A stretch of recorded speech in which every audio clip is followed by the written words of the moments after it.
Help me. All right, whenever you're ready, Jesus. um,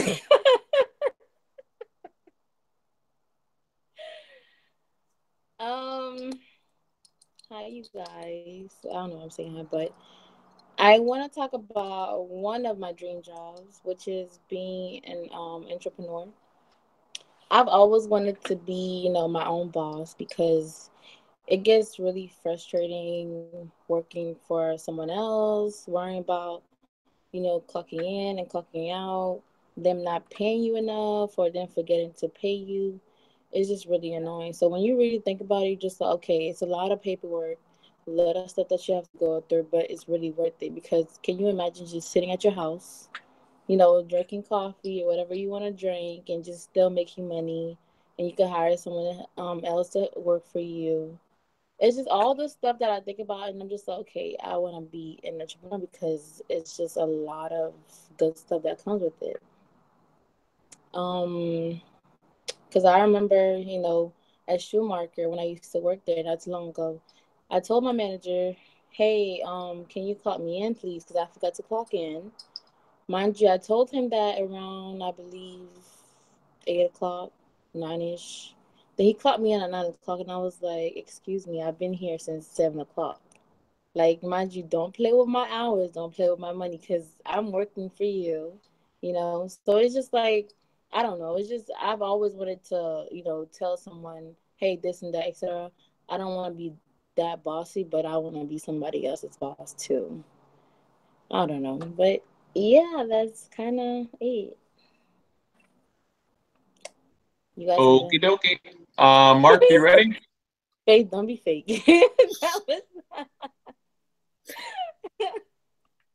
I'm gonna clap everybody on everybody's speech. Very nice. Exactly. You ready, Mark? Hey, how you? Yeah, can you hear me right there? Can y'all hear me? Give me a thumbs up if y'all can hear me. Okay, cool. All right. So a few summers back, I'm sure y'all can remember that song "Fancy" by Iggy Azalea. You pretty much can escape it. And it's pretty phenomenal how that song got as popular as it did. To date, it's sold something like 9.1 million copies, one of the highest selling singles of all time. And pretty much what we're doing here is we're exploring how a person gets popular to the point to where they get a song that sells 9.1 million copies. And the way I've figured it out is that music is kind of marketed a lot like breakfast cereals are.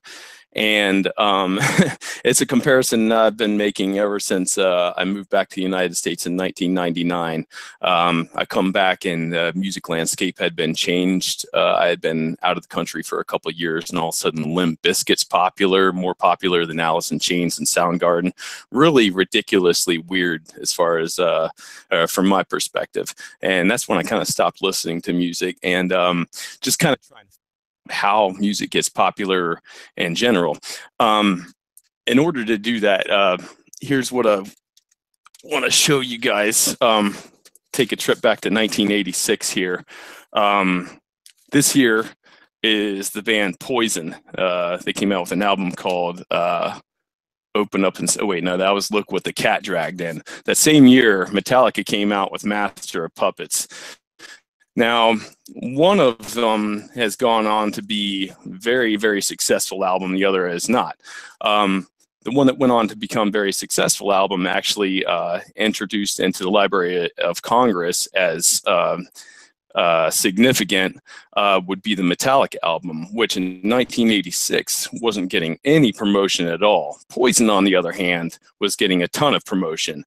And that album that they were promoting was somewhat popular, but it didn't have the it didn't stand the test of time the way the Metallica album did. And here we are today in 2018, and Metallica's gone on to sell at least 10 times as much as Poison has, as far as record sales go.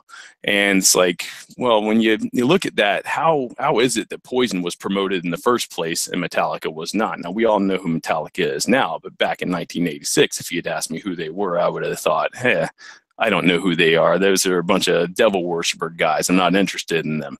And I pretty much just went with whatever MTV was promoting at the time. Fast forward to go 2014 and try to figure out how Iggy Azalea got as popular as she did. In order to do that, what you do is you look into how she got popular in the first place, and that is a program from Clear Channel called the On the Verge program, in which the top executives choose from hundreds of songs which songs they think are going to be hit makers, money makers, and they actually choose. And then what they do is they mandate that their radio stations, and Clear Channel's got more radio stations than any country or any radio wholesale or outlet in the country. And what they do is they mandate that their disc jockeys play certain songs that are on this On the Verge program 150 times within 6 weeks.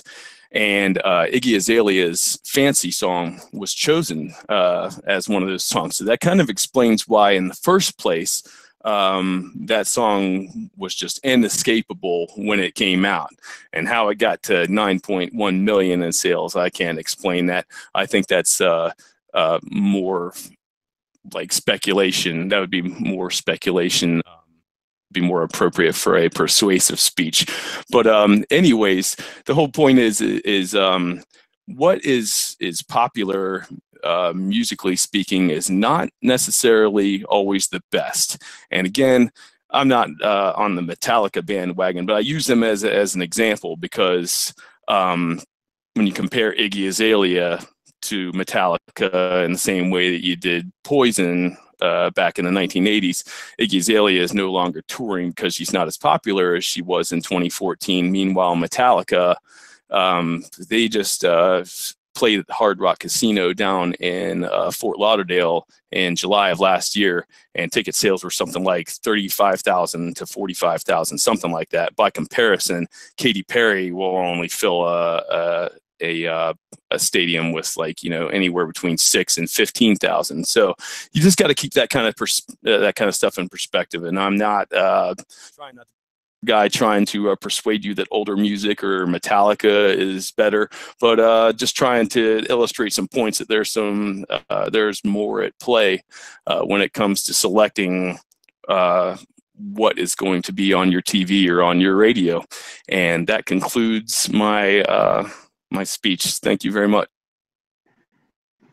Nice, Mark. It's great. I loved it. All right.